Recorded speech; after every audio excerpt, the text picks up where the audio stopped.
Magandang araw po sa inyong lahat mga kababayan at welcome back dito po sa ating munting channel Pinas News Review, kung saan re-reviewin po natin ang mga mahalagang balita dito sa Pilipinas. Mga simpleng komento sa mga issue dito sa Pinas. At eto nga mga kababayan, kapapasok lang, grabe to. Maricel kumpirmado a-attend sa Senado. Senator Bato nagulantang nilaglag na Duterte. Nako yan mga kababayan, ang ating alamin mula po rito kay News PH, no? Pero bago po natin yan simulan, kung bago ka pa lang at di pa po nakapag-subscribe sa ating munting channel, please don't forget to subscribe. At i-click na rin po ang bell notification para updated po kayo sa lahat ng ina-uploads nating reaction video. At eto na nga mga kababayan, sama-sama at sabay-sabay po natin pakinggan, panoorin at bigyan ng komento ang video ito. Eto na po, no? Dadalo na po, kumpirmado. Dadalo na po si Maricel Soriano. Ang tanong po natin, hindi po si Maricel, meron na po bang ibang senador na dadalo, no? Dito po sa hearing ni Senator Bato tungkol po dito sa PIDEA leaks. Sikat na sikat po ngayon si Senator Bato, no? Trending po dahil po dito sa kanya pong anong tawag diyan? Sa kanya pong PIDEA leaks. Pero sana po may makasama naman siya, no? At dahil po diyan, panay po paninira ngayon. Iba't iba po ang naninira, mga kakampi po ng yung mga pro-admin na vloggers ay kanya-kanya pong paninira dito po kay Bato at kay Morales. Yan.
Nakakasama po ng loob na ito po may mga pro Duterte na mga vloggers, dati pong political dati pong congressman, no, si Ging Paras, naglalabas po ng hinanakit, no, nasa na raw yung mga tao na natulungan ni Pangulong Duterte, no?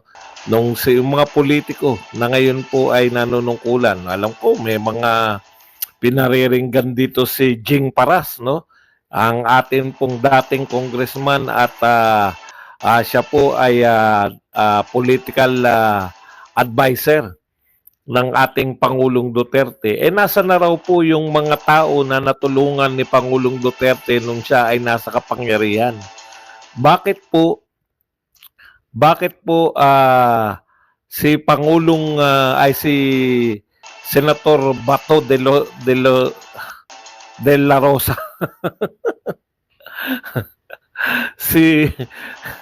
bakit po si Senator Bato de la Rosa na lang?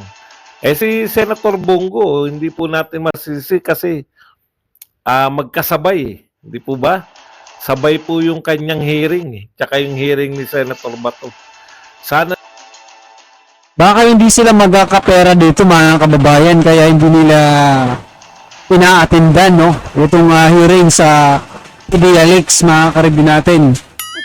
So, well, kayo na pong bahala no mga kababayan. Sabi naman nila baka nagkasakit daw sabay-sabay. Pero kawawa rin naman yung si Senator Bato no kasi nag-iisa nga lang no. na naman po ay makita po natin, lalo na po, napakarami pong grandstanding, no? Yung matatapang. Hindi po ba noon may mga nag-grandstanding at nag-walk out pa dyan kay Senator Bato? Bakit po, kung kailan sa bagay, alam na alam po kasi natin na yung PDEA leaks, ang pag-uusapan po dun yung pangalan po ng kasalukuyang Pangulo, no? Kaya nawawala po yung tapang.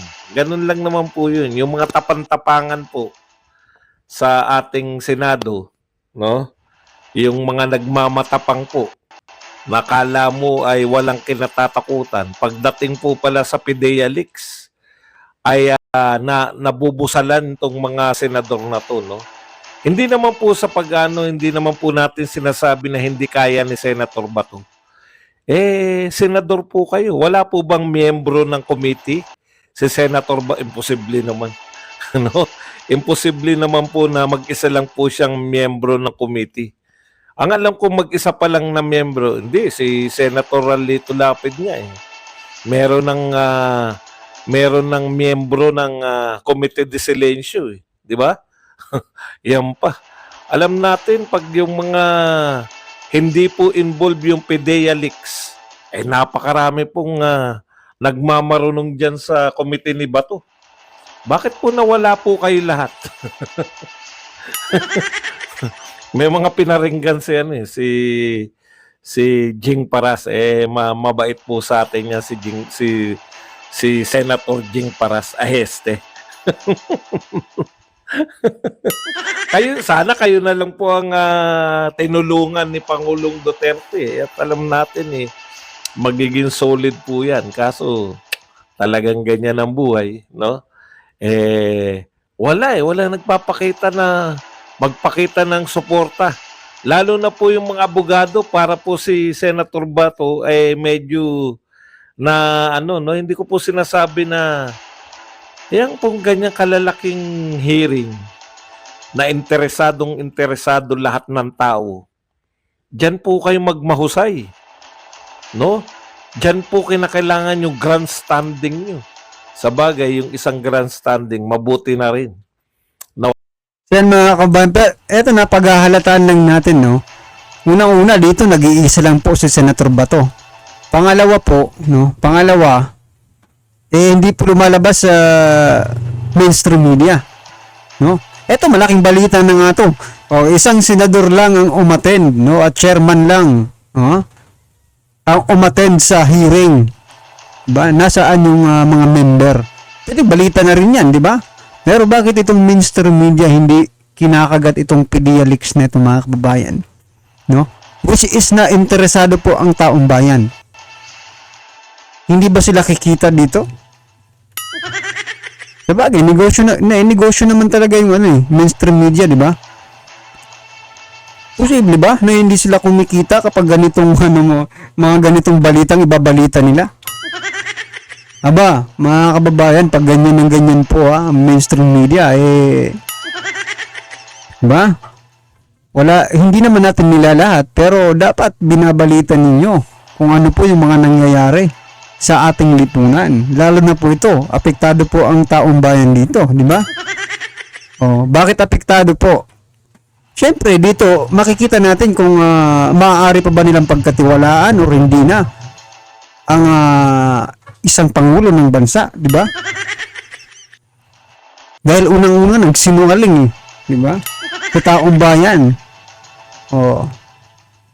At saka hindi tinupad yung mga, pero dito na tayo, mag-focus muna tayo dito ano yung mga pangako na 20 pesos na kilo ng bigas kasi malabo na yun di ba?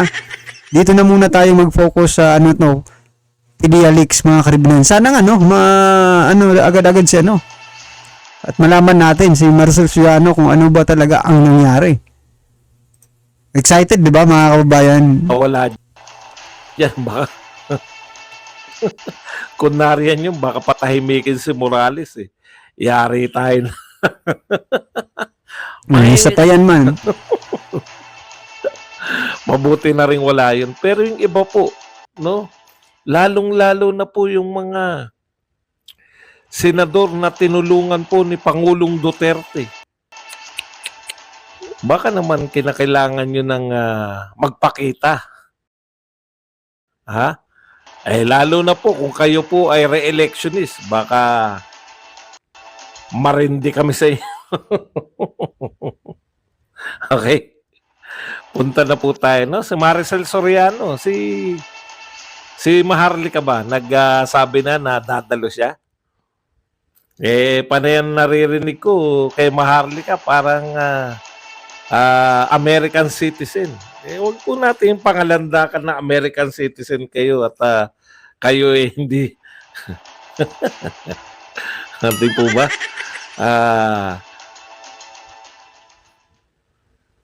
Saan tumindig? Hindi po, at least dadalo siya. Kumpirmado po, kinumparma po ni Senator Ronaldo Bato de la Rosa. Okay. Ito po ang mga ilan sa paninira kay Bato, no? The recent Kabuki Show ang tawag. Led by Senator Bato, left no doubt now the zero-sum game of China through Duterte allies. Ang tindi, no? China pa rin to. China pa rin? Ha? China pa rin tong Grabe no mga karibin natin. May mga nag-comment ka nga ganyan na itong mga pro-China, nililinis lang yung issue, no? Nililinis daw yung issue ng mga pro-China vloggers mga karibin natin, no? Eto nga lang mga karibin natin, doon nga lang sa paano nililihis, di ba, binigyan na nga kayo ng pansin doon sa gentleman's agreement, di ba? Binira yung gentleman's agreement. But at the end of the day, wala naman kayong dokumentong ipinapakita na may gentleman's agreement nga. Di ba? Ipaliwanag nyo. Puro kayo gentleman's agreement, wala naman kayong dokumentong ipinapakita.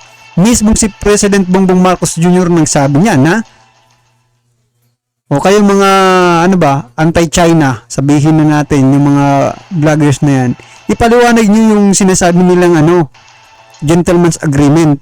Pati pa naman itong PDLX, pro-China pa rin. China pa rin ang ipapasok ninyo.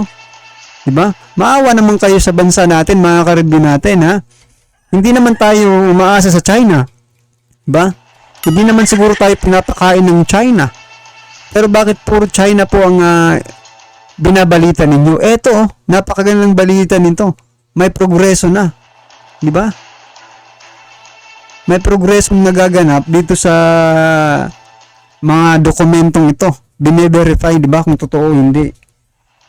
So, kung hindi po kayo natutuwa para dito, no? Para dito sa nangyayaring ito, malamang sa malamang hanggang ngayon natutulog ka pa rin. Di ba? Hindi ka pa nagigising sa mga nangyayari sa ating bansa. Una, tingnan nyo hindi nga ito una marami pang nauna dito. Pero ito yung pinaka opinion lang ito Ito po yung pinaka na masakit sa isipin, di ba? Yung sa PCSO mga karibin natin, sa Lotto, no? Dati ilang dekada ba? Ilang dekada na po ang mga tumataya dyan, ba? Na halos taon bago magkaroon ng panalo, pero ngayon weekly yan, may mananalo. Diba? Malaking pera po yan, ha? Malaking pera po ang pinag-uusapan dyan. Milyones. Kung linggo-linggo may milyones na nawawala sa ating kaban, di palubog na rin tayo, di ba? Presyo ng mga bilihin hindi pinag-uusapan at hindi pinapansin. Okay ba? Smugglers. War on drugs sana, kaso wala rin naman eh.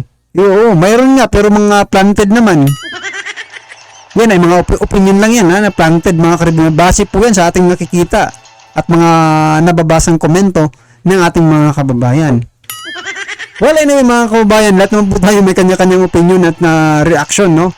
Ano po ang inyong magiging komento dito sa pagsabi ni Mike Abe na anti-Marcos? Tinatanong niyo lang naman, di ba? Kung anti-Marcos ba si Marcel Soriano kapag umattend dito sa hearing ni Senator Bato? Diba? May conclusion agad sila eh. No, na anti-Marcos. Sana nga magsami rin ng totoo itong si Marcel Soriano kung ano ba talaga yung nangyari, di ba? So mga kababayan, ano man po ang inyong reaction, comment lang po sa baba para at least alam po ng ating mga kababayan ang inyong pong opinion patungkol po sa video nito, right? Kung bago ka pa lang at di pa po nakapag-subscribe sa ating munting channel, please don't forget to subscribe at i-click na rin po ang bell notification para updated ka po sa lahat ng ina-uploads nating reaction video. Yan, wag din pong kalimutan mag-subscribe kay NewsPH. Nasa description po ang full video link ng video nito. Subscribe na po kayo kay NewsPH. Maraming salamat po.